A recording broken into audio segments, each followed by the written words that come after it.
جۆباری زمان و یاقوتی ئەدەبی هەموو سەردەمەکان، نالی هەم مەلاو هەم تا ئەوجی فەلەک ستاتیک ناس، ڕێبەری ئەدەبیاتی زاری زمانێک هەم کلاسیک هەمیش ڕۆمانتیک و ئیرۆتیک، نزیک لە ئەدەب و نزیکتر لە خاک و خۆڵی نالی.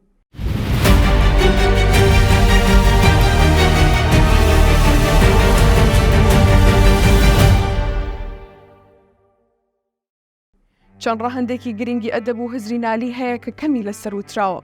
ئەم ڕەهەندانە بەشێکی گرنگی بیرکردنەوەی نالیان لەمەڕ ژیان و ئەدەب و جوانی و بوون پێک هێناوە. نالی نوێنەرایەتی ئەدەبی زاری کرمانجی ناوەڕاست دەکات. دامەزرێنەر و بنەڕەتی شعری کلاسیکیە. ئەوەی ئەو کردی بوو بە بناغەیەک بۆ ئەو شێوە نووسینەی ئێستا هەیە و بۆ فۆرمێکی یەکگرتووی نووسین. نالی وەک نمونەی باڵا و پەیڕەوی بەرهەمهێنەرانە. با سەیری کەم دێڕانی خوارەوە بکەین، نالی بۆ سالم دەنووسێت. قوربانی تۆزی ڕێگەتم ئەی بادی خۆشمرور، وەی پێکی شارەزا بە هەموو شاری شارە زور، ئەی لوتفەکەت خەفی و هەواخوا و هەمدەمە، وەی سروەکەت بە شارەتی سەرگۆشەی حزور. سالم لە وەڵامدا دەنووسێت: جانم فیدای سروەکەت ئەی بادەکەی سەحەر، ئەی پێکی مستعید لە هەموو ڕاهی پڕخەتەر، ئەی مروەحەی جەمالی ماهاسایی دڵبەران، وەی شانەزەن بە کاکۆڵی تورکانی سیمبەر. نالی هەم بۆ شاعرانی سەردەمی خۆی و دوای خۆشی وە بە نمونەی داهێنەرانە. ئەم دیاردەیە زۆر سەرسوڕهێنەرە لای نالی، نمونە هەرە باڵاکەشی لای سالم دەردەکەوێت. نالی قوربانی ڕێگای بای خۆشمرور دەبێت و سالمیش گیانی فیدای ئەو بایە دەکات کە نالی پەیامەکەی پێدا ناردووە. ئەمەیە پەیڕەوی بەرهەمهێنەرانە. ئەگەر نالی و چامەکەی نەبووایە، هەرگیز شتێک نەدەبوو بە ناوی وەڵامێکی داهێنەرانەی وەک چامەکەی سالم. ئەم دیاردەیە بوو بە ڕێگایەکی بێگرێ و گۆڵ و ستاندار لای شوێنکەوتوان و ئەوانەی دوای نالی دێن. بە مەشت و دووەرگرتن لە دەقی یەکتر و دەق لە ناو دەق دەبێتە ڕێبازێکی گرنگی ئەدەبی و دواتریش دەبێتە نمونەیەکی هەرە باڵای هونەری. کەواتە شوێنکەوتەی بەرهەمهێنەرانە دروست شامەکەی نالیە بۆ سالم. نالی وەک جوانی ناس و شەڕی سیاسەت بە ئەدەب. مەستورە کە خۆی مێژونووس و شاعیر بوو، لە بنەماڵی قادریەکانی سنە بوو کە ئەوسا زۆر لای والیەکان بەقەدر بوون. نالیش میرخاسی ئەدەبی بابانیەکانە. نالی خەوێکی ئیرۆتیکی ئەدەبی چێ دەکات. لەم خەوەدا مەستورە کە حەسنە و ئەدیبە بەحسابێ، دێتە خەوی نالی بە چ ناز و عیتابێ.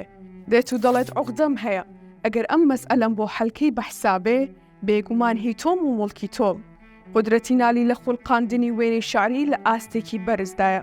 ئەمەش سیفەتی ڕاستەقینەی شعرەکانی نالیە بە تایبەت لە لایەنی مەزاجیدا.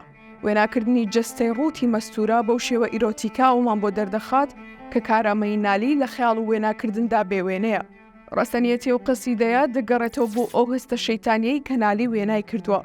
هەستێک لە گشتپەردێکی خۆرهەڵاتیدا هەیە. نالی و قۆناغی خۆی تێدەپەڕێنێت کە وەکو مەلایەکی دینی بدوێت، بەڵکو بە نەفسی هەرزەکارێکی تازە پێگەیشت و دەنووسێت کە بەها بۆ هیچ بربەستێک دانانێت. بەڵام ئەوەی گرنگە لەم 48 بەیتەدا کاری خۆی دەکات، سەرڕای ئەوەی هەرچی خەیاڵێکی ئیرۆتیکیە لە ڕێگای تێکستەکەەوە دەری دەبڕێت. دوجار لە کۆتاییدا دێت و سروشتی کۆمەلگا و مرۆڤەکانی لە بەرچاو دەگرێت تا خۆی لە لۆمەی کۆمەلگا و دووروبەرەکەی بپارێزێت و دەڵێت: نالی وەرە هەزلێکی کە عاری شوعرا بێ، ڕوڕەشمەکە پێی سەفحەی هەر لەوح و کیتابێ، تەحریری خەیاڵ و خەو ئەگەر بێتە حیسابێ، دەروێش و گەدا شاه و دەبێ شاه گەدا بێ، وا چاکە خەیاڵ و خەوت ئەسراری هودا بێ، نەک بەحسی سرور و عەلەم و بادی هەوا بێ. ئالێرەدای هۆشیارێکی سۆسیۆلۆجی قوڵ دەروەست بە کۆمەلگاکەی لای نالی دەردەکەوێت. هۆشیارێک سەرڕێژە لە ستاتیکی ئەدەبی و وێنەی ئیرۆتیکی. ئەمە شتێکەڵەیەکە لە سروشتە ناوازەکەی مرۆڤ کە دەورە دراوە بە دنیایەک لە غەریزەکانی وەک چاکە و خراپە، شەڕ و ئاشتی و شەیتانی و خودایی. نالیش وەستاکارانە هەموو ئەم لایەنانەت بۆ ڕوون دەکاتەوە بێ ئەوەی خۆی پریشکێک لە لۆمەی کۆمەڵایەتی و دینیەکەی بەرکەوێت.